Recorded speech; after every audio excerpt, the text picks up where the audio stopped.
আসসালামু আলাইকুম ওয়া রাহমাতুল্লাহি ওয়া বারাকাতুহু। আমার সম্মানিত দর্শকবৃন্দ, খুবই গুরুত্বপূর্ণ একটি আলোচনা নিয়ে আপনাদের সামনে উপস্থিত হয়েছি। আল্লাহ পাক যদি আমাকে তৌফিক দান করেন, ইনশাআল্লাহ আলোচনাটিকে আপনাদের সামনে উপস্থাপন করার চেষ্টা করব। সুপ্রিয় দর্শকবৃন্দ, আমার এই আলোচনাটি শুরু করার পূর্বে আপনাদেরকে একটি রিকোয়েস্ট জানাচ্ছি, লাইক, কমেন্ট, শেয়ার এবং সাবস্ক্রাইবের মাধ্যমে আমাকে সহযোগিতা করবেন, যাতে পরবর্তীতে নতুন নতুন ভিডিও নিয়ে আপনাদের সামনে উপস্থিত হতে পারি। ইমাম বুখারী রাহমাতুল্লাহি তাআলা তার কিতাবের মধ্যে একটি হাদিস উল্লেখ করেছেন। এই হাদিস নাম্বার হচ্ছে 1221 নম্বর হাদিস। হযরত ইমাম বুখারী রাহমাতুল্লাহি আলাইহি খুবই গুরুত্ব দিয়ে হাদিসটি উল্লেখ করেছেন। হযরত উকবা ইবনে হারিস রাদিয়াল্লাহু তাআলা থেকে বর্ণিত, তিনি বলেন, আমাদের প্রিয় নবী সাল্লাল্লাহু আলাইহি ওয়াসাল্লাম একদিন আসরের নামাজ আদায় করলেন।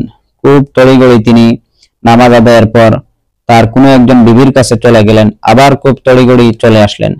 এসে বললেন, হে আমার সাহাবারা, আমি কেন তড়িঘড়ি গেলাম, আবার কেন তড়িঘড়ি আসলাম?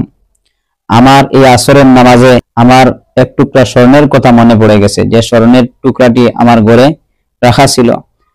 তখন আমি কি করলাম, আমি তড়িঘড়ি নামাজ শেষ করে এই স্বর্ণের টুকরাটি আমার বিবিকে দান করে দেওয়ার নির্দেশ দিয়ে আসলাম। এরকম স্বর্ণের টুকরা সন্ধ্যা বা রাতে আমার কাছে থাকা আমি কখনো পছন্দ করি না। সুপ্রিয় দর্শক বৃন্দ, এই হাদিস দ্বারা আমরা কি বুঝতে পারলাম?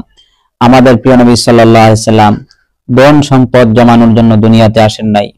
আল্লাহ পাক রব্বুল আলামিন আমাদের প্রিয় নবী সাল্লাল্লাহু আলাইহি ওয়াসাল্লাম থেকে শুরু করে সমস্ত নবী রাসূলগণকে এই দুনিয়াতে পাঠিয়েছেন উম্মতকে হেদায়েতের পথ দেখানোর জন্য। আল্লাহ পাক রব্বুল আলামিনের পরিচয় করিয়ে দেওয়ার জন্য আদম আলাইহিস সালাম থেকে নিয়ে নবী মুহাম্মদুর রাসূলুল্লাহ সাল্লাল্লাহু আলাইহি ওয়াসাল্লাম পর্যন্ত সমস্ত নবী রাসূলগণ এসেছিলেন। ধন সম্পদ জমা করার জন্য, অথবা টাকা পয়সার মালিক হওয়ার জন্য, বা দুনিয়াতে আরাম আয়েশ করার জন্য কোন নবী রাসূলকে আল্লাহ পাক দুনিয়াতে পাঠান নাই। এজন্যই আমাদের প্রিয় নবী সাল্লাল্লাহু আলাইহি ওয়াসাল্লাম বলেছেন, হে আমার সাহাবারা, আমি ধন সম্পদ জমানোকে অপছন্দ করি, কখনোই আমি তা পছন্দ করি না। আসরের নামাজে নবী করিম সাল্লাল্লাহু আলাইহি ওয়াসাল্লামের এই স্বর্ণের টুকরার কথা স্মরণ হওয়ার সাথে সাথে তিনি তা সদকা করে দেওয়ার জন্য নির্দেশ দিলেন। আমার সুপ্রিয় দর্শকবৃন্দ, আসুন আমরা নবীজির এই হাদিস থেকে শিক্ষা গ্রহণ করি।